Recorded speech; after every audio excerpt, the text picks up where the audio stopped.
बहुत बहुत स्वागत है आज की इस सत्र में आप सभी का। और आज का ये स्पेशल सेशन आपके डिमांड पर मैं ले रही हूं। आज हम फिजिक्स का एक बहुत इंपॉर्टेंट टॉपिक डिस्कस करेंगे, मैग्नस इफेक्ट, जिसे हिंदी में हम मैग्नस प्रभाव कहते हैं। मैग्नस क्यों कह रहे हैं, यहां बता दें कि हिंदी और इंग्लिश में सेम यहां पे क्यों हमने नेम यूज किया है। तो जर्मन साइंटिस्ट थे H.G. मैग्नस, जिन्होंने सबसे पहले इस इफेक्ट को ऑब्जर्व किया था और इसीलिए हम इसे कहते हैं मैग्नस इफेक्ट। अब बिना डिले किए हुए हम आज का ये सेशन स्टार्ट करते हैं। फ्रेंड्स, आपको बता दें कि ये जो सेशन है उसमें हम मैग्नस इफेक्ट या मैग्नस प्रभाव को बहुत शॉर्ट में समझने की कोशिश करेंगे। मतलब हम इस वीडियो में सिर्फ वो डिस्कस करेंगे, वो बातें करेंगे आपस में कि मैग्नस इफेक्ट आपको बहुत अच्छी तरीके से समझ में आ जाए। मैग्नस इफेक्ट का एक दूसरा वीडियो मैंने इसी चैनल पर अपलोड किया हुआ है, जिसमें पूरी एक्सप्लेनेशन मैंने आपको दी है। वहां से कुछ स्टूडेंट को चूंकि लंबा हो जाता है वो, तो कई बार लंबा सुनने में पढ़ने में स्टूडेंट्स को प्रॉब्लम होती है। इस वजह से वो उस टॉपिक को ज्यादा अच्छे से समझ नहीं पाते हैं। इसीलिए आज ये मैं छोटा एक वीडियो बना रही हूं जिसमें मैग्नस इफेक्ट आप समझ लेंगे। और समझने के बाद जिन स्टूडेंट्स को पूरी डिटेल उसकी चाहिए, उससे रिलेटेड आपको रिटन मटेरियल आपको बनाना है, आपको अपने नोट्स बनाने हैं कि एग्जाम में क्या लिखें और कैसे लिखें, पूरी इंफॉर्मेशन आपको चाहिए, तो आप वो वाला वीडियो जरूर देखिएगा। उस वीडियो का लिंक मैं यहाँ डिस्क्रिप्शन बॉक्स में आपको दे दूंगी, जिससे आपको सुविधा रहे पूरा टॉपिक प्रिपेयर करने में और आसानी से आप समझ पाए। सबसे आसान तरीके से हम कैसे मैग्नस इफेक्ट को समझ सकते हैं, आज के इस वीडियो में हम वही देखने वाले हैं। कंप्लीट जानकारी के लिए, नोट्स के लिए इस वीडियो के साथ आप दूसरा वीडियो जरूर देखिएगा। और अगर ये वीडियो आपके लिए हेल्पफुल होता है तो फ्रेंड्स, वीडियो को लाइक करना और चैनल को सब्सक्राइब करना बिल्कुल भी ना भूलें। आइए बिना डिले किए हुए हम स्टार्ट करते हैं अपना आज का टॉपिक, मैग्नस इफेक्ट या मैग्नस प्रभाव। तो फ्रेंड्स, हम यहां एक और चीज आपको बता दें कि मैग्नस इफेक्ट में क्या होने वाला है। क्या चीज है मैग्नस इफेक्ट? देखिए, कई बार आपने सुना होगा कि क्रिकेटर्स जब खेलते हैं, कोई बॉल आती है उनकी तरफ, तो कुछ क्रिकेटर्स ऐसे होते हैं जो स्पिनिंग बॉल बहुत अच्छी तरीके से खेलते हैं। जिनकी क्रिकेट में थोड़ा सी भी इंटरेस्ट अगर आपको है तो आपने सुन रखा होगा कि कुछ क्रिकेटर्स हैं जो स्पिनिंग बॉल को बहुत अच्छी तरीके से खेल लेते हैं, लेकिन कुछ हैं जो उसे नहीं खेल पाते। तो क्या है ये स्पिनिंग बॉल? एक्चुअली इसी में छुपा हुआ है इस मैग्नस इफेक्ट का राज, मैग्नस प्रभाव का राज। वहीं से हम एक्सप्लेन करेंगे इसे। तो फ्रेंड्स, इमेजिन करते हैं, अभी मेरे पास बॉल नहीं है, तो आप इमेजिन करिए कि ये अगर बॉल है तो इसको, बॉलर को फेंकने के तरीके क्या हो सकते हैं। एक तो ये बिल्कुल सीधा इसको ऐसा थ्रो कर दे, तो जब वो इसे सीधा थ्रो करता है, इसने बिल्कुल इसको इस तरीके से फेंक दिया, तो जिधर फेंकेगा इसको उधर जाना, यानी हॉरिजॉन्टल इसने फेंका तो इसे हॉरिजॉन्टल जाना है। जी हाँ, इस पर एक्सीलरेशन ड्यू टू ग्रेविटी, यानी जो गुरुत्वीय त्वरण है उसका इफेक्ट आएगा। और अभी मैं उसके बारे में भी आपको बताऊंगी, पूरी डिटेल आपको मैंने जो वीडियो बताया पहले से अपलोडेड है उस पर दे रखा है मैंने जानकारी, आप वहां से भी देख सकते हैं। तो यहाँ क्या हो रहा है, अभी हम मान के चलते इसको हॉरिजॉन्टल अगर थ्रो किया तो इसको ऐसा जाना चाहिए, है ना। एक्सीलरेशन ड्यू टू ग्रेविटी का इफेक्ट अभी डिस्कस कर लेते हैं। हॉरिजॉन्टल फेंक दिया, यहां जाना है। सामने वाला जो बैट्समैन है वो देख रहे हैं कि उस कहां पे उसको बॉल मिलने वाली है और उसे हिट करके वो उसे खेल सकता है बॉल को। लेकिन अगर बॉलर स्पिनिंग बॉल फेंक रहा है, तो अब ये क्या है स्पिनिंग बॉल? स्पिनिंग बॉल का मतलब क्या, जो एक्चुअली इसको सीधे ऐसा फेंक दिया, मतलब हमने फेंका और ये बिल्कुल सीधे चला गया।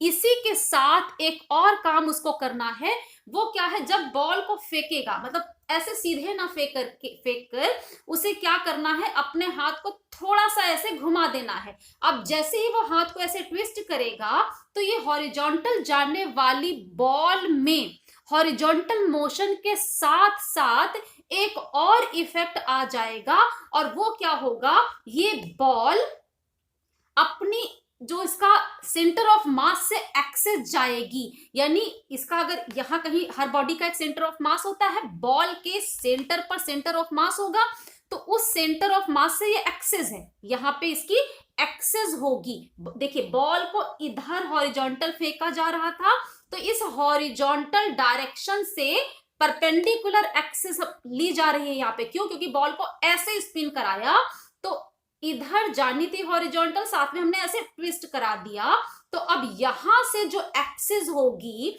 उस एक्सिस के चारों तरफ ये ऐसे बॉल रोटेशन भी करने लगेगी, घूर्णन गति भी ये करने लगेगी। तो यहां क्या हुआ, इस हॉरिजॉन्टल मोशन के साथ साथ बॉल अपने सेंटर ऑफ मास से जो एक्सिस, जो अक्ष पास हो रही है, उस एक्सिस के चारों तरफ ये ऐसे रोटेशन भी कर रही है। और यहां आप देखिए कि जो हॉरिजॉन्टल डायरेक्शन थी मोशन की, उस हॉरिजॉन्टल से परपेंडिकुलर एक्सिस है, जिसके चारों तरफ ये बॉल रोटेशन करने लगी। तो इफेक्ट क्या आया दो मोशन का, horizontal plus rotation about the axis. और कौन सी एक्सिस? जो कि हॉरिजॉन्टल डायरेक्शन जिधर बॉल मूव करनी थी उससे परपेंडिकुलर है। तो इसका इफेक्ट क्या होगा, कुछ ये ऐसे ऐसे करके मोशन करती हुई जाएगी आगे। आपकी बॉल का मोशन कैसे होगा, यहां से चली और ये ऐसे ऐसे करती हुई आगे चलेगी। अब देखिए यहां पर ये जो इसको हाथ को ट्विस्ट करके बॉल को ऐसे स्पिन करा दिया, यानी ये रोटेशन हॉरिजॉन्टल के साथ साथ ये रोटेशन भी करने लगी। इसी रोटेशन का एक इफेक्ट आता है। क्यों आता है, अभी हम वो भी आपसे बात करेंगे, उस पर भी डिटेल। फिर से एक बार कहूं, इसी चैनल पर जो पहले मैंने मैग्नस इफेक्ट का वीडियो डाला है उसमें पूरी जानकारी है। ये सिर्फ शॉर्ट वीडियो आपको जल्दी से मैग्नस इफेक्ट को समझ लेने के लिए है, अगर आपको उस वीडियो को पूरा पढ़ने में डिफिकल्टी हो रही थी तो यहां क्या हुआ कि बॉल हॉरिजॉन्टल प्लस एक स्पिन मोशन करने लगी, जो हम लोगों ने डिस्कस किया।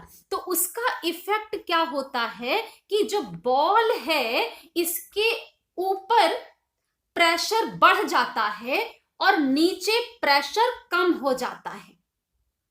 ऊपर, बॉल के ऊपर स्पिन का इफेक्ट क्या हुआ, जो स्पिनिंग बॉल है उसका इफेक्ट क्या हुआ कि बॉल के ऊपर प्रेशर ज्यादा और नीचे प्रेशर कम। मतलब क्या हुआ, यहां ज्यादा प्रेशर, यहां कम प्रेशर।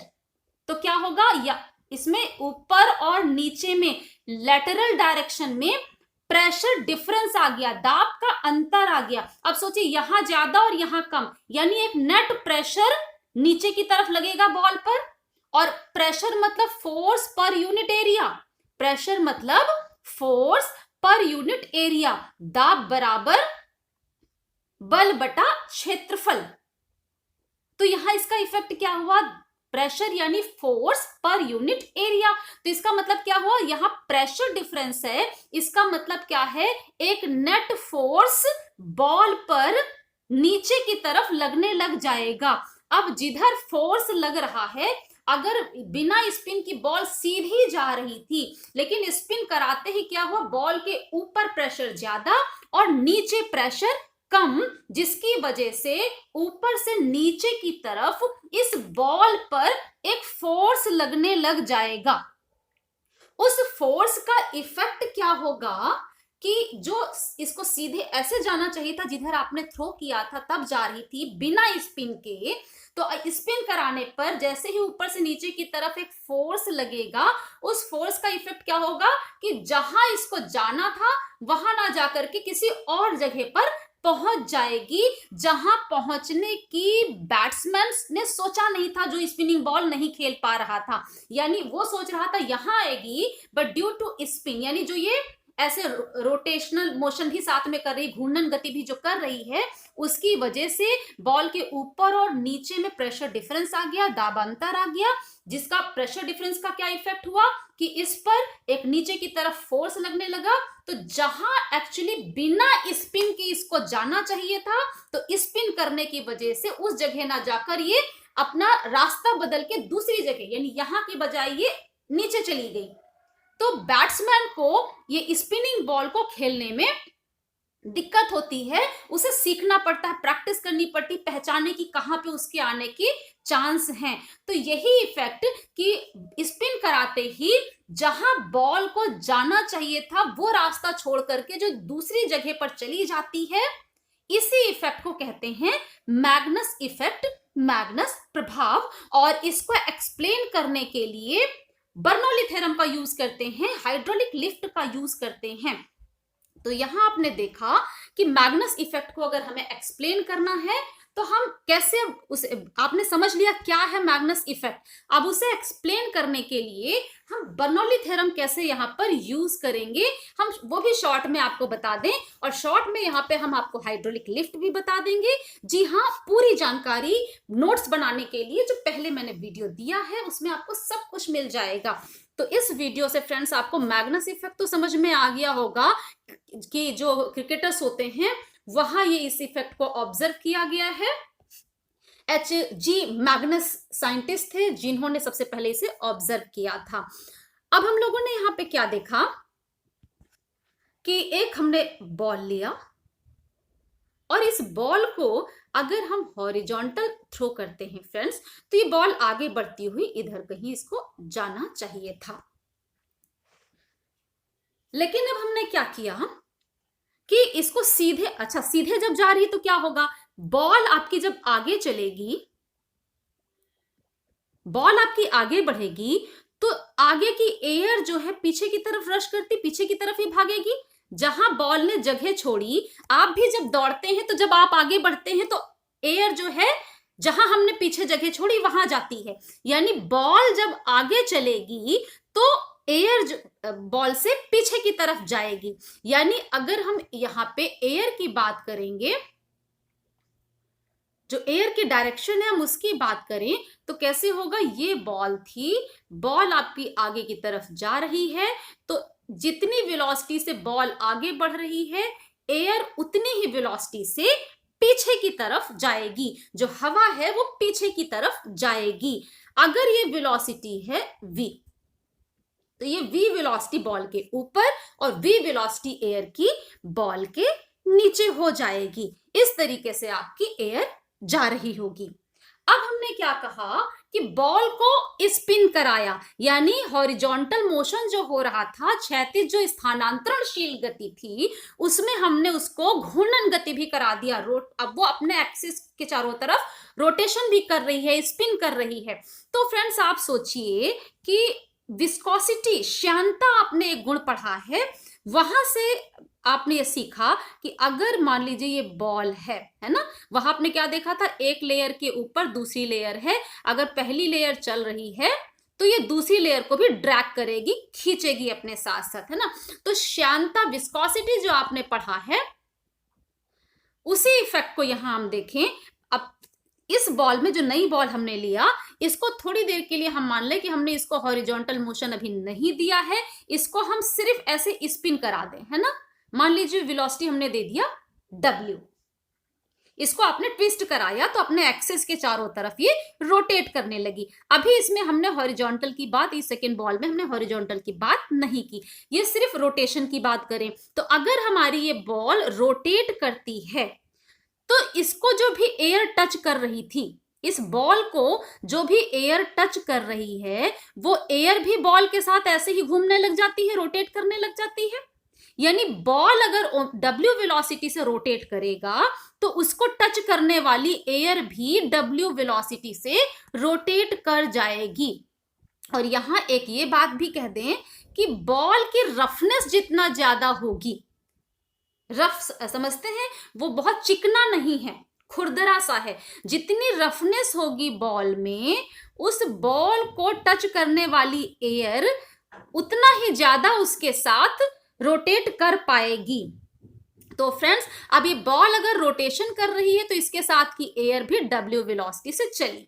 अब पहली बॉल जो हमने ये लिया था, जहां पे हमने हॉरिजॉन्टल मोशन दिया था, जरा हम उसी केस में लौट करके आए तो हम यहां पे क्या देखेंगे, हम यहां पर देखेंगे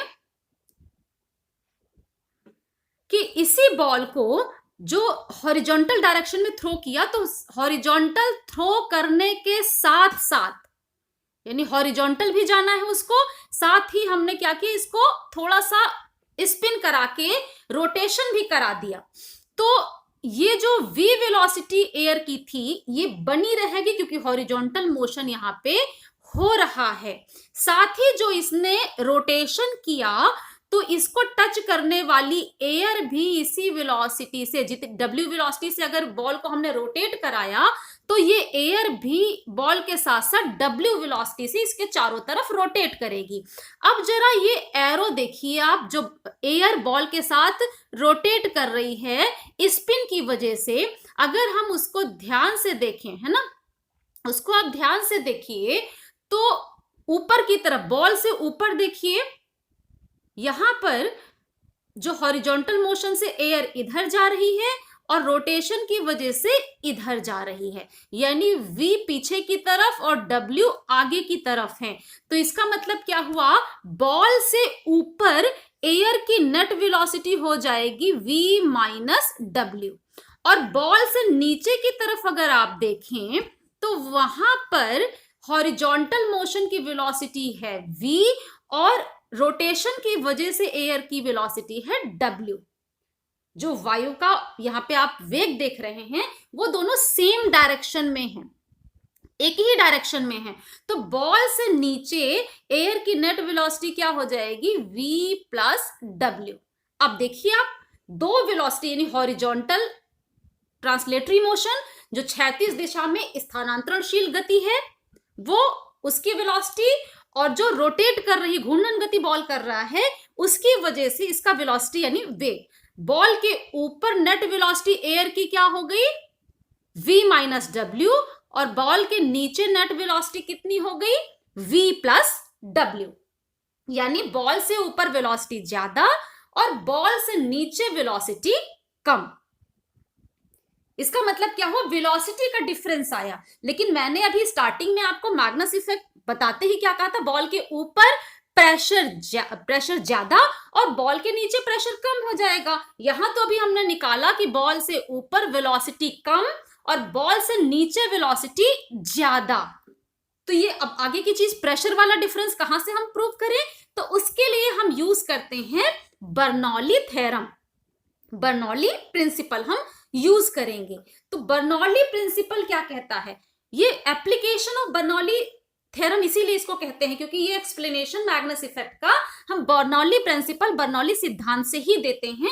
इसीलिए ये बर्नौली थ्योरम का एक एप्लीकेशन है, एक अनुप्रयोग है उसका। तो अगर एक क्वेश्चन आता है कि कोई एक एप्लीकेशन आप एक्सप्लेन करिए बर्नौली थ्योरम का, एक अनुप्रयोग बताइए, तो आप ये मैग्नस इफेक्ट भी एक्सप्लेन कर सकते हैं वहां पर। तो फ्रेंड्स अब हम यहां देखें कि ऊपर वेलोसिटी v माइनस w हो गई और नीचे वेलोसिटी हो गई v प्लस w। ऊपर आ गई, बॉल से ऊपर वेलोसिटी हो गई v माइनस w और नीचे हो गई वेलोसिटी v प्लस w। ठीक है, अब बर्नौली थ्योरम क्या कहता है, बर्नौली थ्योरम, बिल्कुल जी हाँ, बिल्कुल बर्नौली थ्योरम का भी मैंने वीडियो दिया है आपको इसी चैनल पर। अगर आपको बर्नौली थ्योरम में भी कोई प्रॉब्लम है, आपको अभी नहीं समझा है, आपने नहीं पढ़ा है वीडियो, तो जल्दी से उस वीडियो पर जाइए, क्योंकि बर्नौली थ्योरम का जब एप्लीकेशन आप पढ़ रहे हैं तो आपको बर्नौली थ्योरम पता भी होनी चाहिए। मैं इसके डिस्क्रिप्शन बॉक्स में उसका भी लिंक आपको दे दूंगी। तो फ्रेंड्स यहाँ पे देखिए, यहाँ क्या होगा, बॉल से ऊपर एयर की वेलोसिटी हो गई v माइनस w और बॉल से नीचे हो गई v plus w। Bernoulli theorem किसके लिए अप्लाई करते हैं, आइडियल फ्लूइड के लिए। जी हाँ, जो प्रॉपर्टी आपने उस वीडियो में पढ़ी है, यानी नॉन विस्कस इनकम्प्रेसिबल फ्लूइड है, असंपीड्य और अशान द्रव है। तो यहां हम एयर की बात कर रहे हैं, एयर एक फ्लूइड में ही आता है, एयर फ्लो कर रहा है जिसकी वेलोसिटी ऊपर आपने लिया v माइनस w और नीचे लिया v प्लस w। तो बर्नौली थ्योरम यहां एयर के लिए भी अप्लाई होगा। और बर्नौली थ्योरम क्या कहता है, जो कंडीशंस आइडियल फ्लूइड की थी उन सारी कंडीशंस को जब आप लागू करते हैं तो बर्नौली थ्योरम क्या कहता है, P plus half rho V square plus rho G H is equal to constant. ये वैल्यू फिक्स हो जाती है। यानी कि अगर आइडियल फ्लूइड आप ले रहे हैं और वो फ्लो कर रहा है, तो किन्हीं भी 2 पॉइंट्स को अगर आप ले लें, कोई भी 2 पॉइंट्स आप लें, तो फर्स्ट पॉइंट पे जो इन 3 चीजों का सम होगा, वही वैल्यू सेकंड पॉइंट पे इन तीनों चीजों का सम आएगा। तो ये तो आपने उस वीडियो से सीखा भी होगा, जिसे मैंने शॉर्ट में आपको यहाँ पर बता दिया है। अब अपने बॉल के केस में हम लौट करके आते हैं। तो बॉल के ऊपर हम एक पॉइंट लें और बॉल से नीचे हम दूसरा पॉइंट लें, और चूंकि बॉल की थिकनेस बहुत कम है, तो इससे हम h अगर कहें तो इसको हम इग्नोर कर सकते हैं। यानी बॉल के ऊपर जो h वैल्यू आएगी, वही नीचे h वैल्यू लेकर के 2 पॉइंट्स में ये वैल्यू बराबर कह के हम इसे इग्नोर भी कर सकते हैं। अब अगर बॉल के ऊपर हम कह रहे हैं प्रेशर है P1 और बॉल के नीचे है प्रेशर P2, तो बर्नौली थ्योरम अगर हम लगाएं तो P1 plus half rho V1 square, density of air जो ऊपर है वही नीचे होगी, पर वेलोसिटी में अंतर है। देखिए हमने शुरू में ही बोला प्रेशर अलग होगा, वेलोसिटी अलग, एयर की डेंसिटी जो ऊपर है वही नीचे होगी। अच्छा, row G H, okay, row G H is equal to, अब नीचे वाले पॉइंट को लिखें, बराबर होना चाहिए दोनों, जो ये सम है वही नीचे के लिए भी सम आना चाहिए। तो नीचे वाले पॉइंट पे क्या हो जाएगा, P2 plus half rho V2 square plus rho G H. अब देखिए ये टर्म और ये टर्म कैंसिल हो जाएंगे। इनको जैसे ही हम आप कैंसिल करते हैं यहां पर, और थोड़ा सा साइड चेंज करके सॉल्व करें, यानी P2 को हम इधर ले आए और ये वाला टर्म को उस साइड ले जाएं, है ना, तो हमें क्या मिलेगा यहां पर, इसको सॉल्व करते ही आपको मिल जाएगा P1 minus P2 is equal to half rho V2 square minus half rho V1 square. Half rho common निकाल लीजिए। अच्छा, यहां आप देखिए, आप चाहे हम इस इक्वेशन से चाहे इस इक्वेशन से, अब इन इक्वेशंस में देखिए, अगर जो 1 1 करके हमने लिखा ये ऊपर वाले पॉइंट के लिए है, तो वेलोसिटी ऊपर वाले पॉइंट पे जो V1 है, V1 की वैल्यू कम है और V2 की वैल्यू ज्यादा है। V1 की वैल्यू है V माइनस डब्ल्यू और V2 की वैल्यू है V प्लस डब्ल्यू, यानी V1 की वैल्यू कम और V2 की वैल्यू है ज्यादा। तो इसी इक्वेशन से आ जाए, ज्यादा आसानी से आप समझ सकते हैं। अगर V1 कम है, यानी इस इक्वेशन से आपने क्या देखा, P1 plus half rho V1 square is equal to P2 plus half rho V2 square. Okay, इससे हम प्रेशर डिफरेंस कितना होगा वो निकाल सकते हैं, यानी P1 माइनस P2। और यहां से देखिए हम कैसे एक्सप्लेन करेंगे मैग्नस इफेक्ट को। तो इसमें आप देखें कि V1 की वैल्यू है कम, लेकिन ये सम जो है वो बराबर होना चाहिए इसके, यानी एडिशन करने के बाद जो वैल्यू है वो बराबर आएगी। अब अगर ये V1 कम हो जाए इस वैल्यू से, लेकिन एडिशन बराबर रखना है, V1 V2 से कम हो जाए, तो ये P1 को ज्यादा होना पड़ेगा P2 से, जिससे ये एडिशन बराबर बना रहे। ओके, फिर से ध्यान से देखिए कि अगर इस इक्वेशन में V1 V2 से कम है लेकिन एडिशन बराबर होना है, तो P1 को P2 से ज्यादा होना ही होगा, तभी ये सम कांस्टेंट रहेगा। इसका मतलब क्या है कि जब ऊपर वेलोसिटी कम हो जाती है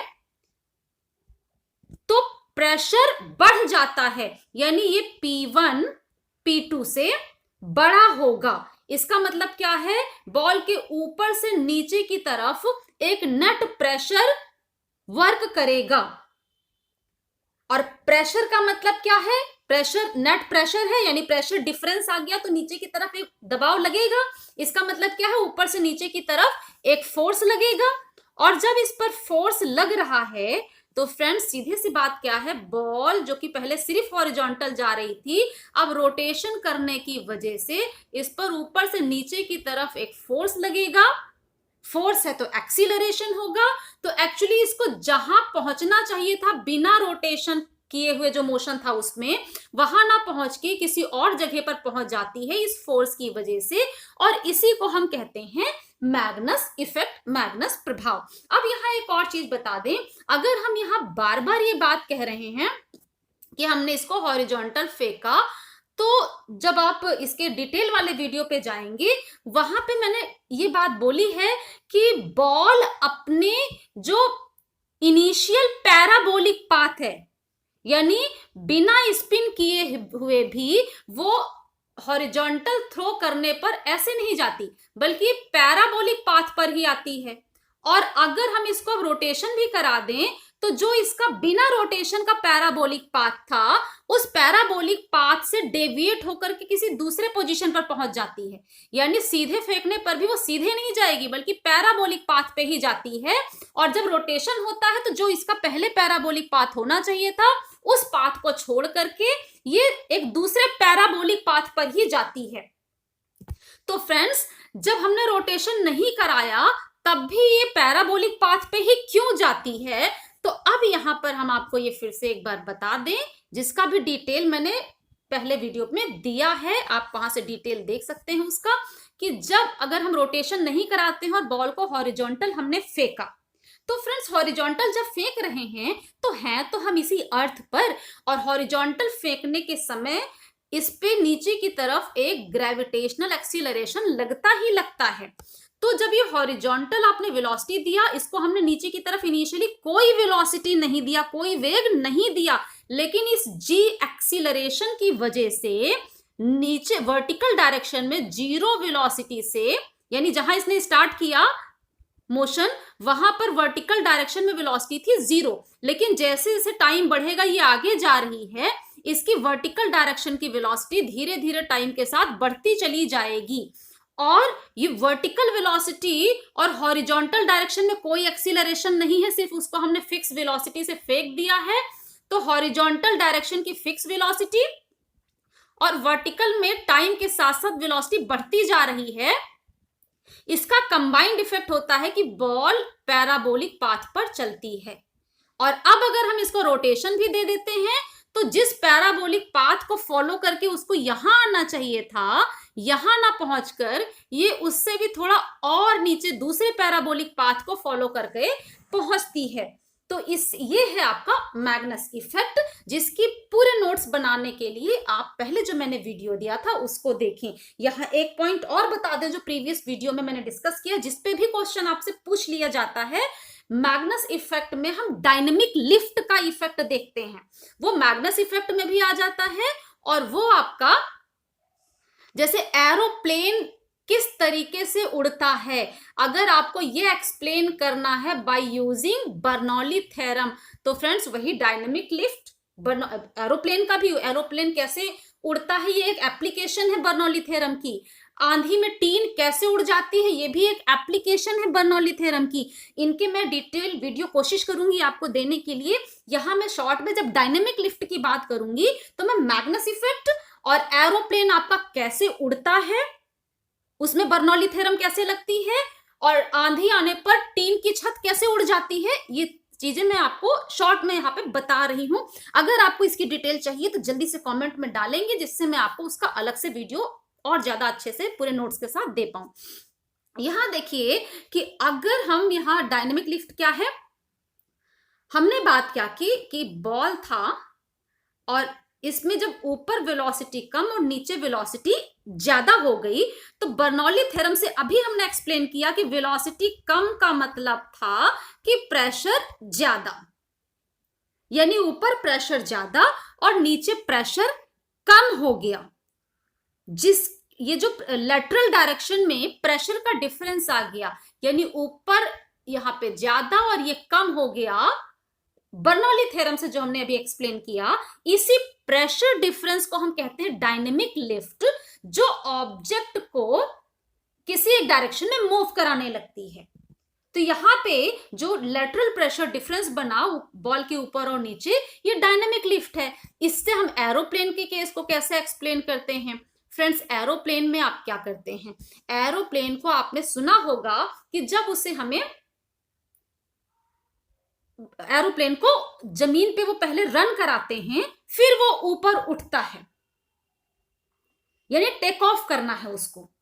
तो एरोप्लेन को टेक ऑफ कराने के लिए हम यहाँ पे डायनेमिक लिफ्ट कैसे यूज करते हैं, आप क्या करते हैं, एरोप्लेन को सीधे रनवे पर हॉरिजॉन्टल दौड़ाते हैं।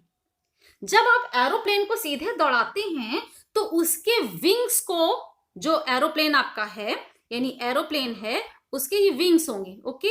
जब ये हॉरिजॉन्टल दौड़ेगा तो उसके दोनों विंग्स को कुछ इस तरीके से सेट किया जाता है, जो बैठे हुए हैं आप एरोप्लेन पे, तो विंडो साइड से आपको दिखता है कि उसके एरोप्लेन के जो विंग्स हैं उसको कैसे थोड़ा सा सेट करते हैं। इस तरीके से सेट किया जाएगा कि जब ये रनवे पर दौड़ रहा है तो एयर तेजी से, भाई एरोप्लेन आगे जाएगा तो एयर कहां जाएगी, पीछे, है ना, एयर पीछे की तरफ भागेगी। अब विंग्स को हम कुछ ऐसे कर लें कि विंग्स के ऊपर एयर तेजी से भागे और विंग्स के नीचे एयर की वेलोसिटी हो जाए कम। तो अगर विंग्स हैं, ये विंग्स हैं, विंग्स के ऊपर एयर की वेलोसिटी ज्यादा और विंग्स के नीचे एयर की वेलोसिटी हो जाए कम, तो जो अभी हमने बर्नौली थ्योरम मैग्नस इफेक्ट में लिया था, जिसमें P plus half rho V square plus rho G H किया है इज इक्वल टू कांस्टेंट हमने लिया था, ओके। और 1 और 2 दोनों पॉइंट में अगर h सेम है तो ये वाले टर्म को हमने इग्नोर भी किया था, जस्ट अभी डिस्कस किया है, यानी क्या बचेगा, P plus half rho V square is constant. अब एरोप्लेन में यही लगा दें कि एरोप्लेन की जो विंग्स हैं उसमें h का बहुत डिफरेंस नहीं होता, इसलिए इस टर्म को तो हम इग्नोर कर सकते हैं वहां पर भी।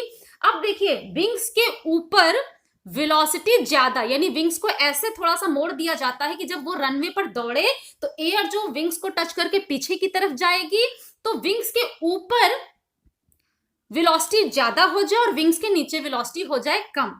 तो अगर विंग्स के ऊपर वेलोसिटी ज्यादा होगी तो ऑफ कोर्स प्रेशर हो जाएगा कम, क्योंकि ये सम तो कांस्टेंट रहना है ना, ये सम तो तभी कांस्टेंट रहेगा जब अगर वेलोसिटी बढ़ रही है तो प्रेशर कम हो जाए।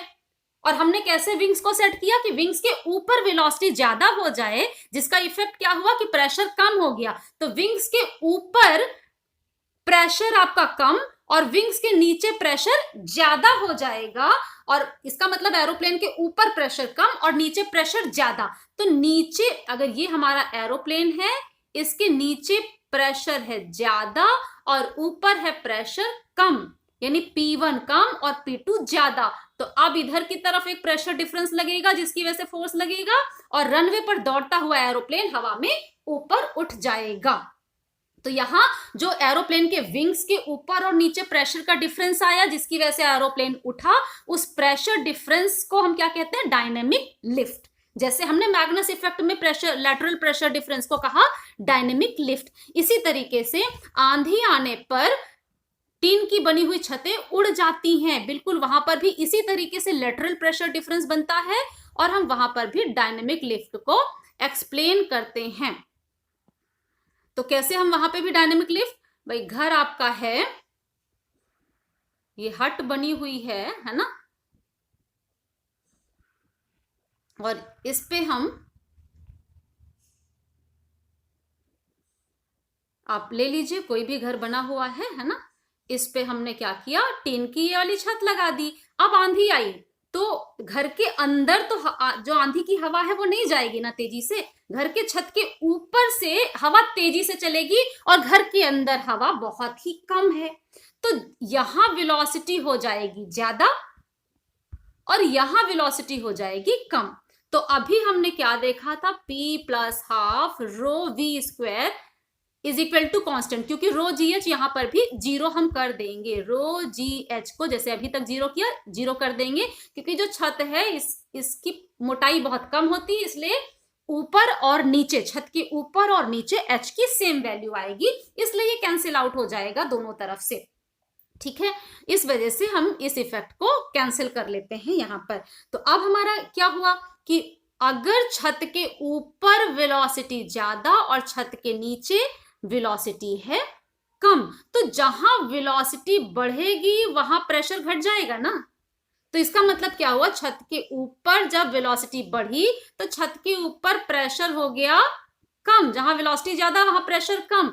तो ऊपर प्रेशर कम, नीचे प्रेशर ज्यादा। नीचे से ऊपर की तरफ एक नेट प्रेशर डिफरेंस आ जाएगा, दबांतर आ जाएगा, जिसकी वजह से नीचे से ऊपर की तरफ एक फोर्स लगेगा और ये छत ऊपर उठ जाएगी और इधर से जो आंधी की हवा आ रही है उसके साथ ऊपर उठी हुई छत उड़ जाएगी। यही कारण है कि डायनेमिक लिफ्ट जो बनती है, बर्नौली थ्योरम जिसको एक्सप्लेन करता है कि आंधी आने पर घरों की छत क्यों उड़ जाती है।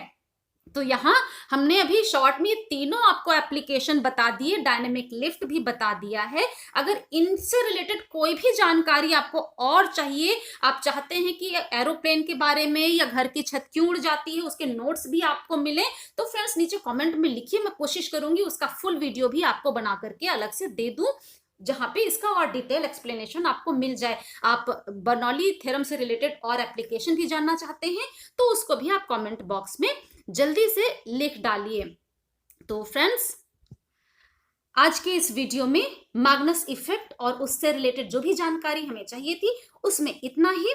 आगे की जानकारी के लिए आगे के वीडियोस देखते रहिए और हमारे साथ आज बने रहने के लिए बहुत बहुत धन्यवाद।